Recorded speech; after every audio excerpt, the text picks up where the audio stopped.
we respect. A side who, you know, in the last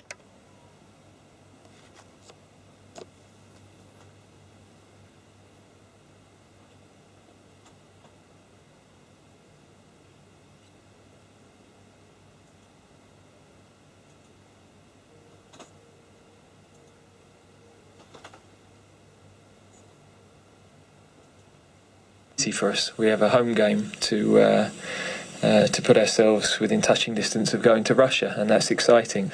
The fact is,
it's so elementary. Just that 1 + 1 is 2. You sprinkle love that equal 3. Maybe that's the remedy. Blind man, he can even see. If you wanna cook it up, well then I know the recipe.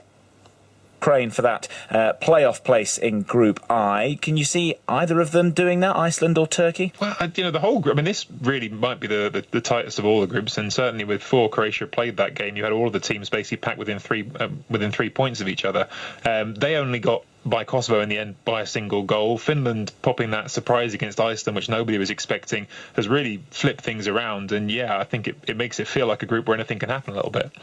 It does indeed. Well, let's turn our attentions now to South America, and we've already talked about the Netherlands struggling in Europe. The same, I guess, can be said for Argentina in South America. Despite having Lionel Messi and Paulo Dybala up front, the 2014 World Cup finalists could only draw 0-0 with Uruguay over the weekend. The point means that Argentina are 5th in the South American World Cup qualifiers. Remember, all 10 nations compete in the same group in South America, with only the top 4 automatically qualifying. 5th place goes into a playoff against the best side from Oceania. Well, joining us live now to discuss all things South American football is the journalist Tim Vickery. Tim, thanks for joining us. So, how much trouble are Argentina in?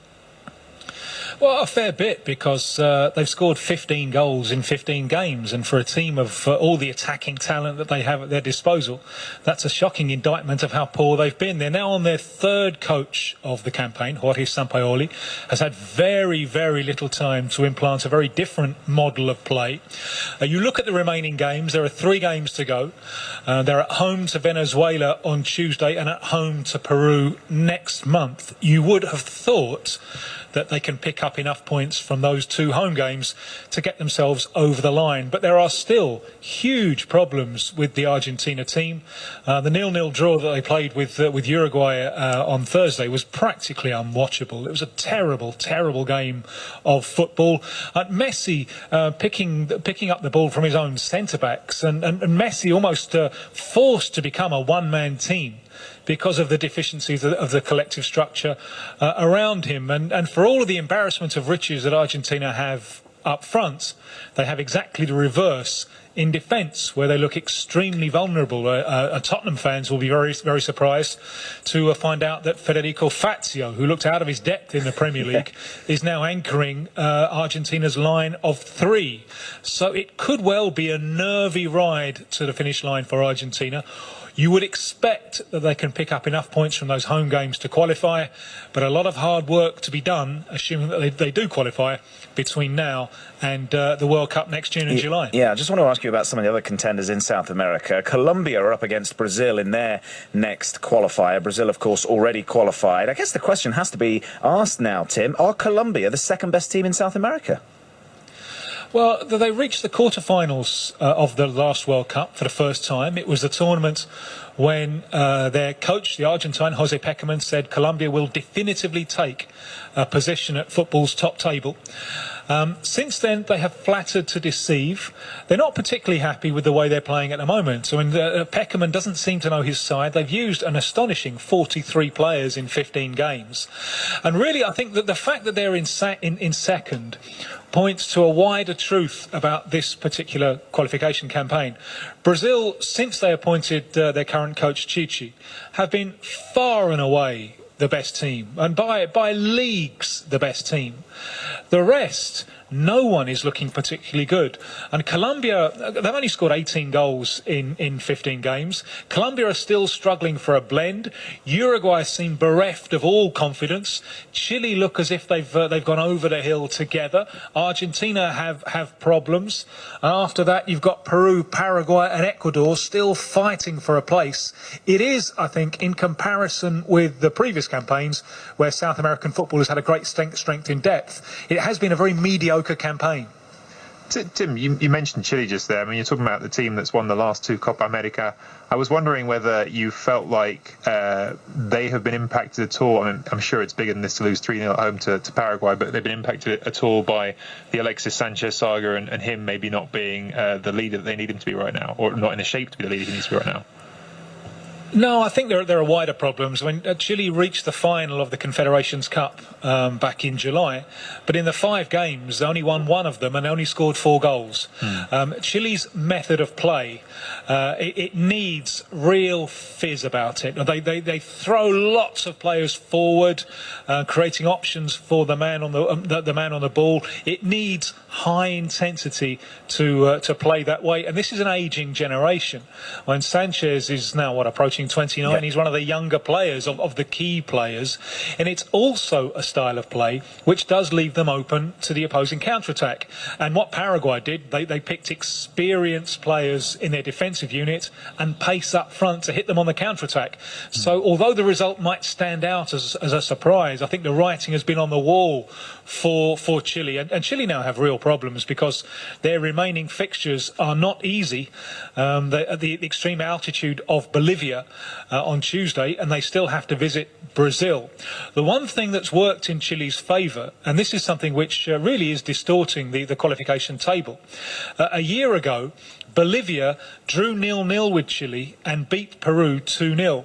Bolivia fielded an ineligible player for the last 10-15 minutes of those 2 games. As a result, and this was just ratified last week by the Court of Arbitration for Sport, those games were awarded 3-0 to Chile and Peru. And that's a huge boost. That Chile being given 2 extra points, Peru being given 3 extra points, and a massive boost in goal difference. And where it's so tight, there's only 5 points separating the team in second from the team in 8th. There is every chance that that decision by FIFA, ratified by the Court of Arbitration for Sport, that could make all the difference between qualifying for the World Cup and watching it on TV. Tim Vickery, South American football expert, joining us live from Brazil. Many thanks for your time here on Sports World. We are almost out of time for this hour. Paolo Bandini, thank you very much for your company. Before we let you go, though, there's 9 qualifiers being played later on Sunday across Europe. If you were to watch one as a neutral, which one would you pick? Gosh, I need to have a list in front of me right now, don't I? You've got Greece, Belgium, Belarus, Sweden, France, Luxembourg, Netherlands, Bulgaria, perhaps. I think Netherlands, Bulgaria, very, very possibly, just because of what it means in that group and because of the situation they've got themselves into. Like I said earlier on, it's one thing to get beaten by France in the way that you were beaten, but you have to be able to go and win this game at home. You have to, and it's their only chance now to still get out of this group is to win out, really. So that's probably the one that feels like it has the most riding on it, and certainly for a different insight to the one which we got at the weekend into this Netherlands team where they are.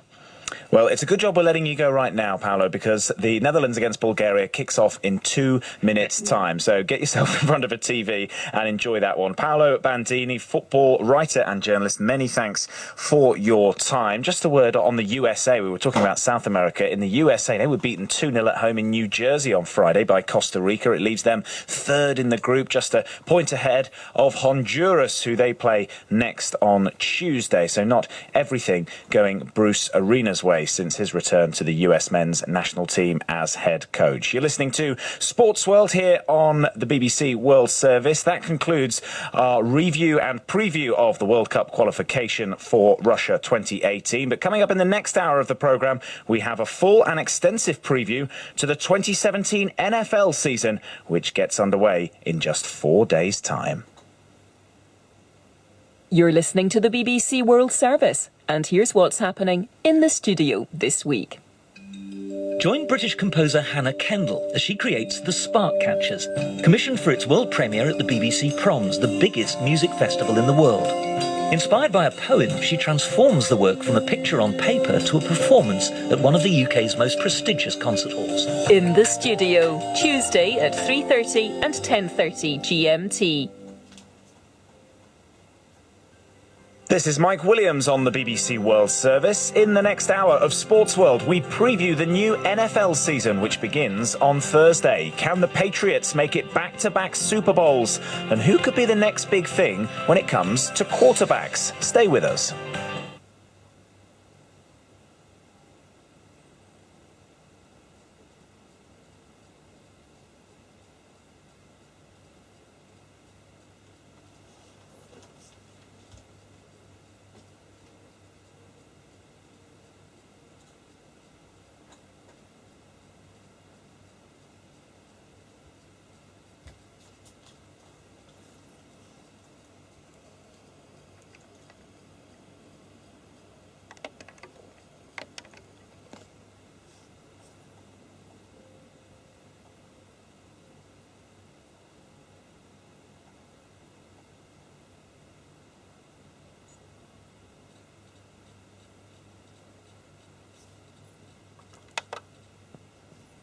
Series whitewash, and the Tour de France winner Chris Froome has increased his lead after Sunday's 15th stage of La Vuelta. More on Sports World in 5 minutes. BBC News with Sue Montgomery. President Trump has condemned North Korea for its latest nuclear test, saying Pyongyang's words and actions continue to be very hostile and dangerous to the United States. He described the North as a rogue nation, which had become a great threat. North Korea said earlier that it had successfully detonated a hydrogen bomb and claimed the device could be loaded onto a missile. The South Korean President, Moon Jae-in, said Pyongyang had made a mistake. I can't help but be disappointed and outraged. North Korea has made an absurd tactical mistake by committing a series of provocations, such as launching intercontinental ballistic missiles and conducting a nuclear test, which has heightened tensions on the peninsula and is threatening world peace. It will isolate them further. China has urged North Korea to halt its nuclear program. The detonation caused a 6.3 magnitude earthquake, which was widely felt in the Chinese region bordering North Korea. The Chinese authorities said they would begin emergency radiation monitoring in the region. Russia called the test a serious threat to peace and security. Reports from Myanmar suggest that more Rohingya Muslim villages have been burned down as people continue to pour across the border to Bangladesh to escape days of violence. The UN says more than 70,000 people have now fled. Sanjoy Majumdar reports from the Bangladesh border. Fresh plumes of smoke from inside Myanmar's Rakhine state can be seen from the Bangladesh side of the border, apparently from burning villages. The Myanmar authorities say security forces are searching for Rohingya militants who they have blamed for a wave of violence that began a week ago. But Rohingya refugees fleeing the violence and crossing into Bangladesh say their villages were burned down by the Myanmar security forces, who they allege opened fire on them. On the Bangladesh side, the roads and villages are overflowing with refugees, with tent cities springing up to accommodate the influx.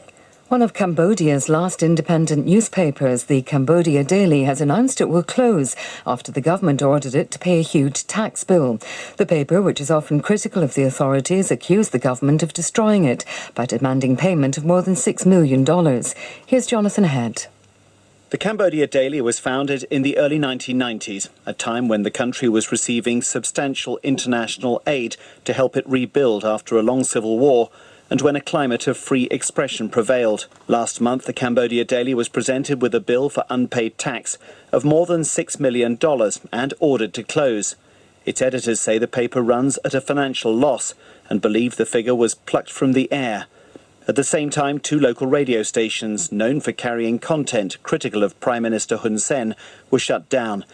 World News from the BBC. A senior official at the US government's disaster management agency has warned that flood-ravaged states cannot rely on the federal government to pick up the bill. Brock Long said Hurricane Harvey should be a wake-up call for local and state officials. He said they needed to fully fund their own emergency management offices and set aside rainy day funds. The US astronaut Peggy Whitson has returned to Earth after a record-breaking extended stay aboard the International Space Station. While there, she became America's most experienced astronaut. She's accumulated a total of more than 660 days in space over 3 trips into orbit. South Africa's Deputy President Cyril Ramaphosa has admitted having an extramarital affair, but suggested that reports of multiple affairs, which he denies, are part of a political smear campaign against him. Mr. Ramaphosa said he believed government resources were being used to try to stop him from contesting the leadership of the governing African National Congress in November, when President Jacob Zuma steps down from the post. The American guitarist and songwriter Walter Becker from the band Steely Dan has died at the age of 67. The band hit its peak in the 1970s with hits such as Reeling in the Years and Ricky Don't Lose That Number.